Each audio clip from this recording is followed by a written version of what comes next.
Hi, everybody. This is Kerry Blank and Dawn Fleming joining you today. We're going to do some Reiki talks, Reiki, different topics. Today, we're going to talk about Reiki and intuition.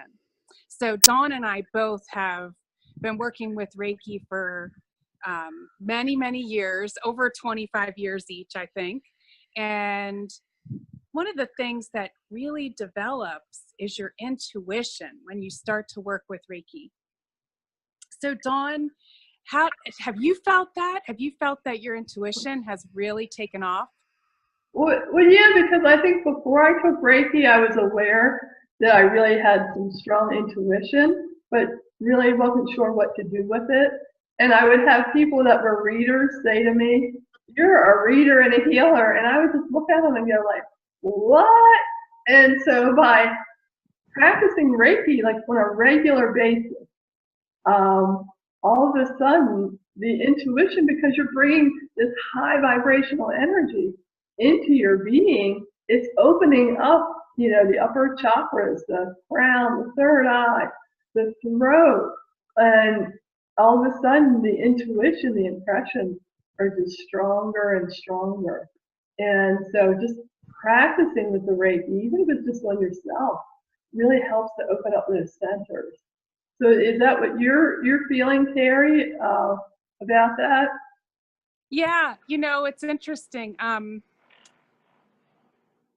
try to. I've been doing Reiki for so long that I really try to put myself back into what did I feel and experience when I first started, like day one, because I have always been interested in different healing methods and energy healing and power of the mind and all those kind of developing intuition before I got into Reiki. Um, Once I got into Reiki, it developed my intuition so strongly. And I think some of the ways that helped me, it's not even that you develop it, it's that I think you start to become quiet enough that you're listening to it and you're picking up on that subtle information. So I can remember doing a lot of practice groups. I loved going to practice groups where, like a Reiki share or Reiki circles, because you could talk freely, like, oh my gosh, I'm feeling some energy move from your knee down to your ankle. What did you notice? And you could have such a great interaction with other people, and it would be validation of, well, yeah, oh wow, I feel a warmth right there. Or so it gives you confidence, like, okay, that little thought that I had or that impression that I had, that was right on target. Oh, that's what that feels like. Did you have that too? Did you practice in groups together? Yeah, and I think that's a really good point because um, a lot of times when you practice in groups, there's people there that you don't know.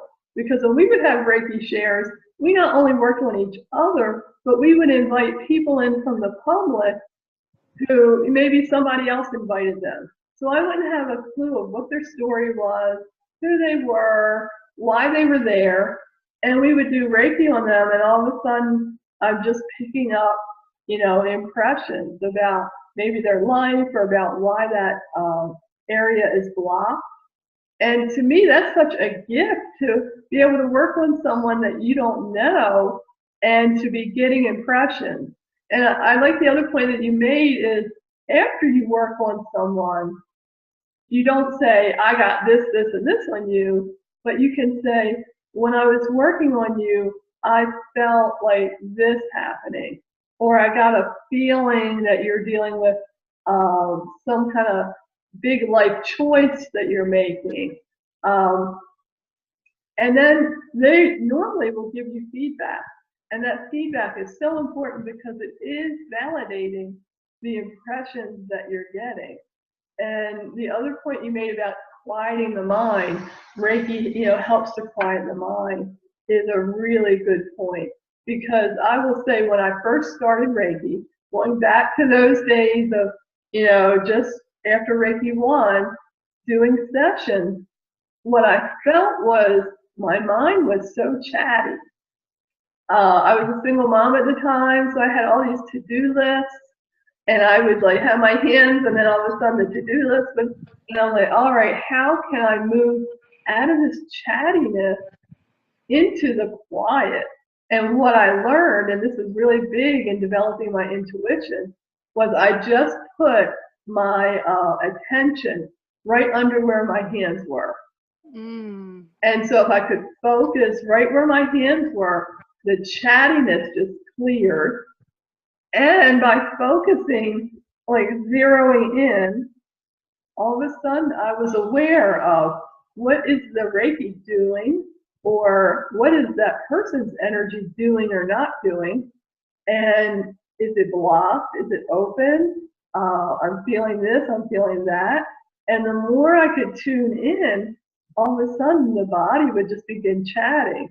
So from like 93 to 98, I feel like was a training ground for me and my intuition. And then all of a sudden, I went and took a couple classes on medical intuition, and it all just started falling into place. But I feel like those first 5 years of just focusing on taking this chatty, noisy brain and quieting it down into just focusing on where my hands were, all of a sudden the impression. And I think having that conversation afterwards with your client and getting feedback is just so important. Now, when I teach a medical intuition class, I tell my students that you don't go around and say, you have this, this, this, and this. Yeah. Because the one time we did a Reiki share after the medical intuition class, and I had people call me out going, this one person is telling me that my grandmother's going to die next week, and telling me, really like shocking things. Yeah. And you don't want to make your clients feel bad. I just gently share impressions. And to me, with death, a person always has the window open to leave at different times. So it's something that we never predict. But really, if you're looking to expand your intuition, meditating is a great way, but also just focusing on what's going on right under your Reiki hand. I think those are some great points. And, it's interesting because you said that when you took medical intuition training, it really expanded your ability to sense things and read the energy, I'll say. For me, it was a class called the Silva Method. I had already been into Reiki, and I remember one of the exercises in the Silva class was, I forget what it was called, but you were tuning into someone else from a distance, and you were doing a reading on their energy field, basically. So we paired up with other students in the class who we didn't know, and they chose a relative or someone they knew that had a health issue of some kind, or some kind of issue, some kind. And they would give us the name, and we would do our meditation and tune in, and we would just give off whatever impressions came to mind without having to have them make sense. It might be, I see this person holding a red piece of paper, and it was amazing to me how on target all of us in the class were. As soon as you stopped trying to have the left brain make things make sense, and you just let things flow and just free flow, just say what the impression that comes without trying to think about it or make it make sense. It was right on target. So it was just interesting. I think I would like to also talk a little bit about what kinds of things might you pick up with intuition during a Reiki session. So, because I kind of see it coming through on a lot of different levels for me and the work that I do. So some things, when I first started working with Reiki, now I was already a massage therapist, so I was used to doing massage and being in contact with the skin and feeling different, my paper's blowing away with the wind. So the first thing I noticed was what stressed out feels like. So if I put my hands on someone to do Reiki, I started to notice a jittery feeling. And I will say, I think that all of us develop our own inner dictionary, I'll call it, of what different states or emotions feel like to you as the Reiki practitioner. So for me, this meant, it felt like you drank too much coffee or too much caffeine, like that jitteriness, but it was their energy field. So they could look completely calm, but I would put my hands on them and I would feel this jitteriness or anxiousness.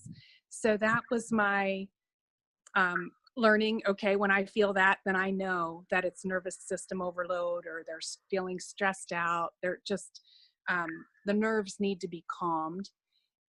And then it might be other times I would get, I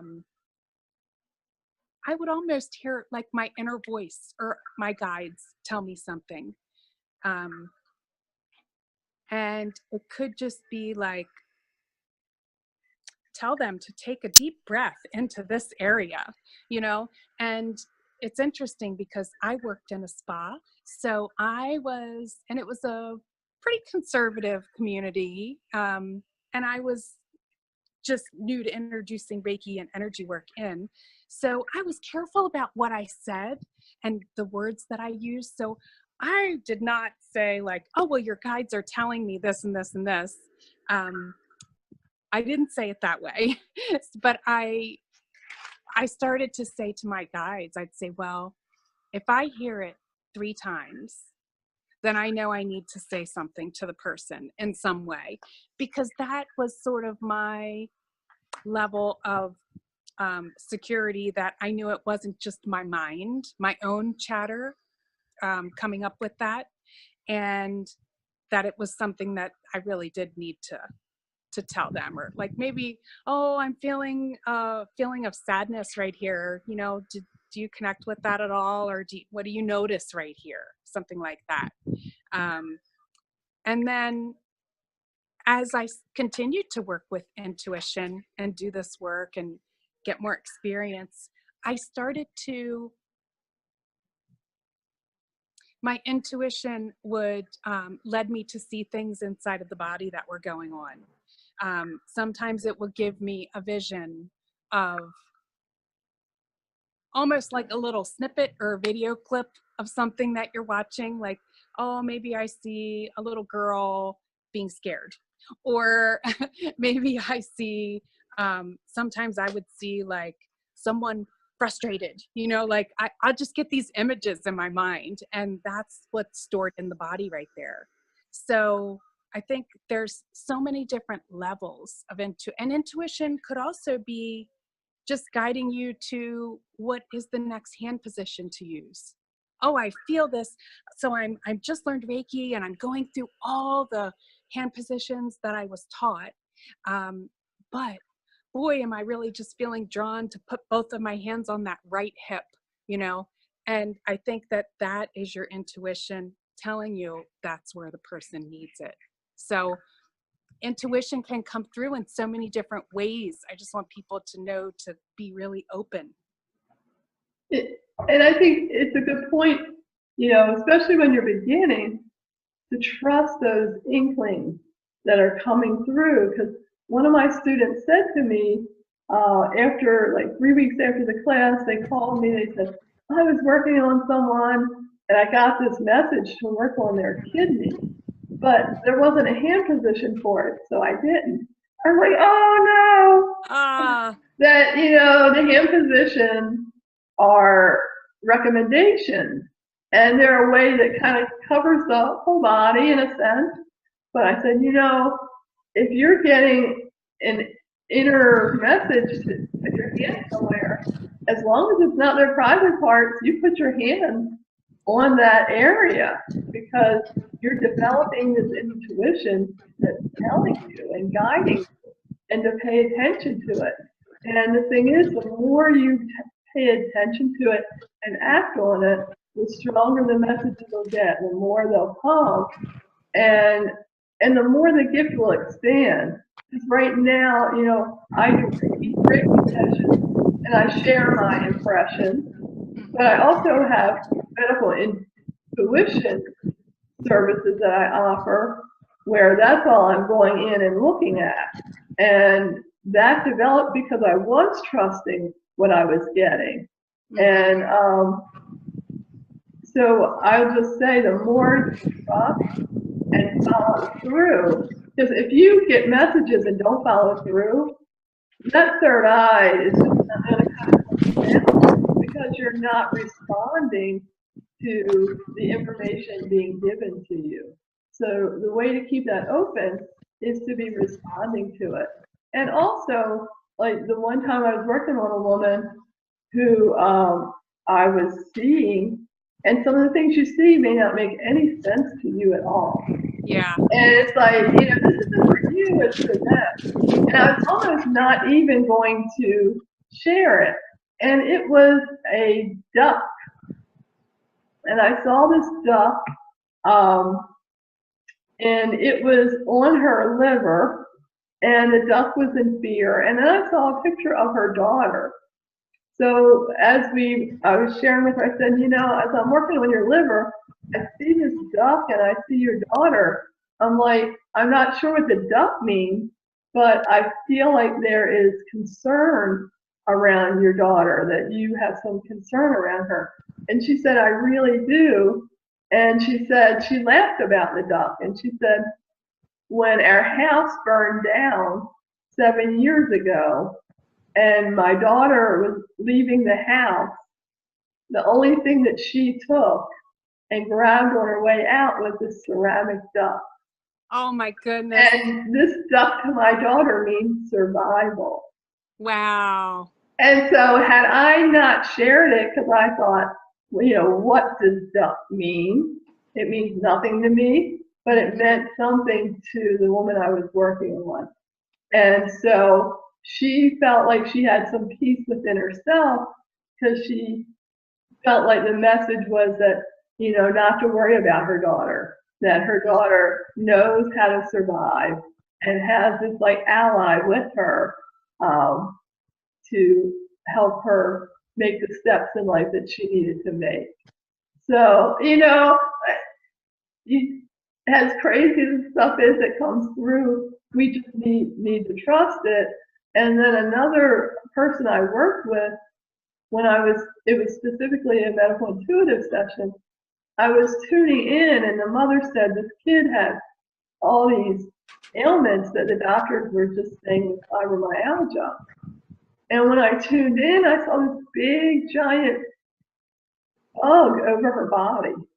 Mm-hmm. And so I'm like ignoring it, going in, trying to find what is going on with this teenager. And this bug just kept coming into my face. And I'm like, all right, it must be a bug, because, you know, I'm not finding anything else. And so I wrote it down.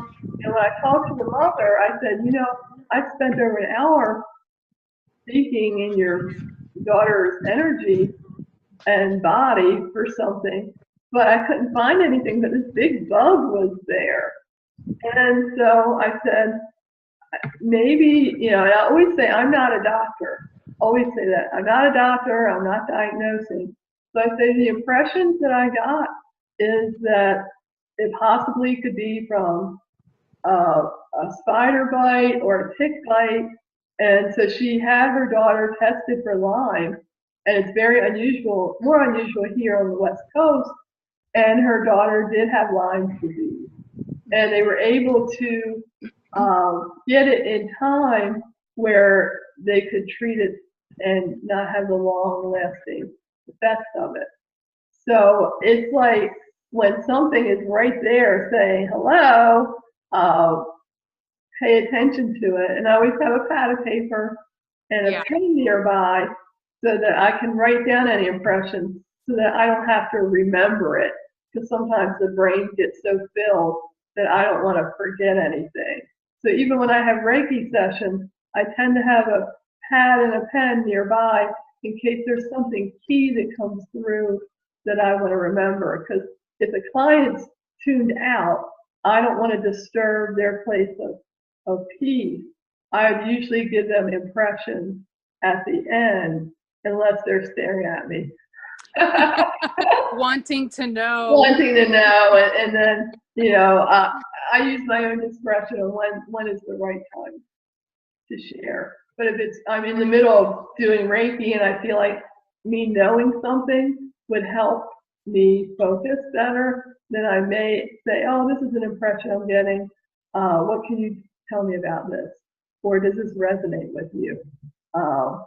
And then there may be a short dialogue. But the whole thing is, they paid for this Reiki session, and I don't want to interrupt them in the middle of their being able to relax so deeply to engage their brain. So I try not to do that unless I absolutely necessarily, you know, have to.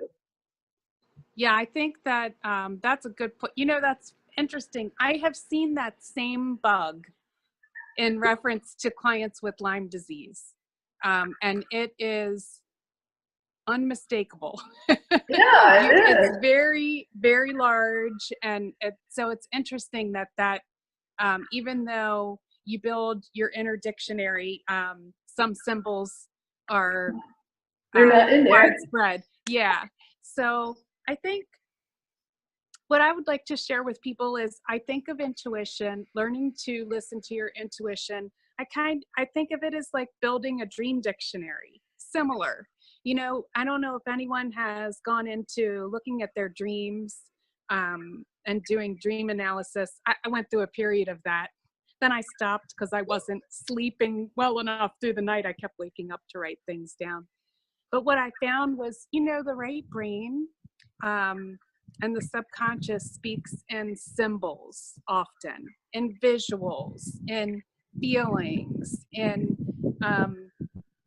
impressions, you know, so it's really starting to tune in and pay attention to that kind of information that you're getting. You know, we're in our society, in our world, and our day-to-day life, we're so much in our left brain that it's really learning how to let that be quiet and rest a little bit so that you can hear the other impressions and language and input or visions that are going on. So Dawn, what I would like to do, I want to ask you too, if there is a single tip or anything you can think of that you'd want to share with people to help them develop their own intuition if they were starting off with Reiki. I guess the tip for me would be just paying attention to what's going on under their hand. And the other thing that I did with Reiki was I was learning how to meditate as well. So I think meditation outside of doing the Reiki sessions and paying attention to under your hand really helps to open up the intuitive centers and helps us quiet our mind so that we can receive those intuitive impressions. That's a great tip.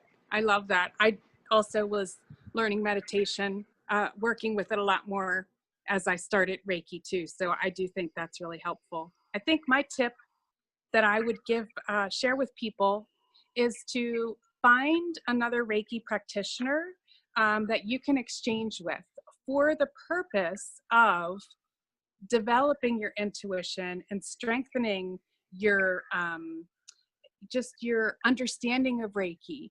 And when I did that, and I had partners that I could exchange with, and it was known, look, I'm going to talk during the session. I'm going to tell you what I'm feeling, and I want your feedback. That's the whole reason for my exchange.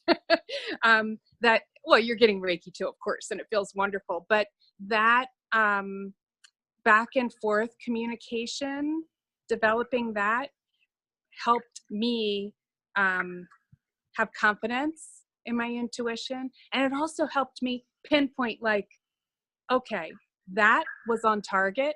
Yeah. So that's what that feels like. That's when I have a thought or a vision that comes in that way or feels like that. That's the true intuition. So it just helped me develop it. Excellent. Yeah. All So right. I think this kind of wraps it up here, and we appreciate you all viewing in on the sharing of our gifts and wisdom, and we hope you all tune back in to our further Reiki shares. Yeah. Bye. Bye.